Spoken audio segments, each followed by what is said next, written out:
Sabi, ang kwan man ba, ang impression sa mga tao manggod kay 5 PM lang yung announcement and then agad yung responde ba? Mga unsay masulti nimo sa mga dapoin nyo, sa mga ato mga viewers karon nga ingana ka mo respond ang kanang mga dapoin nyo. Pinutuhin mong gisulti, no? Even on short notice, lamay lang tayong panahon, instant nagkaroon ng prayer rally dito sa Rizal Park sa Davao City. It only goes to show na grabe yun ang suporta kay Vice President Sara Duterte. O ginauton ta nga dili lang ni ang isa or ang una, kundi daghan pang mahitabo nga makapag-express ta sa atong suporta kay Vice President Inday Sara Duterte.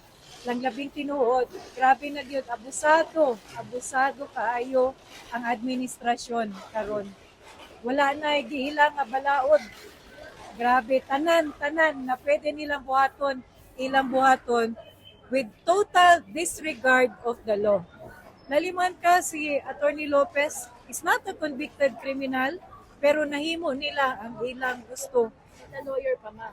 Lawyer pa, dating ombudsman, grabe kaayo ang ilang gihimo. So kung nahimo na nila sa Chief of Staff ni Vice President Sara, nahimo pud nila nga gibastos nila si Vice President Sara Duterte.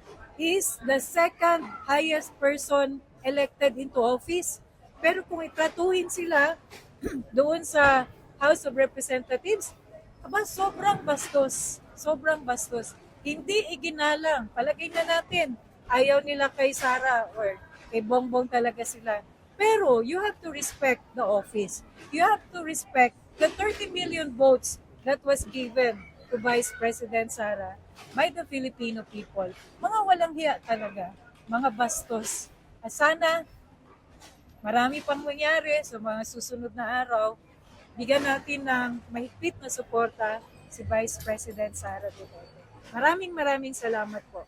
Especially sa mga taga Davao at kahit hindi taga Davao, biglang sumipot dito sa prayer rally. Thank you very much.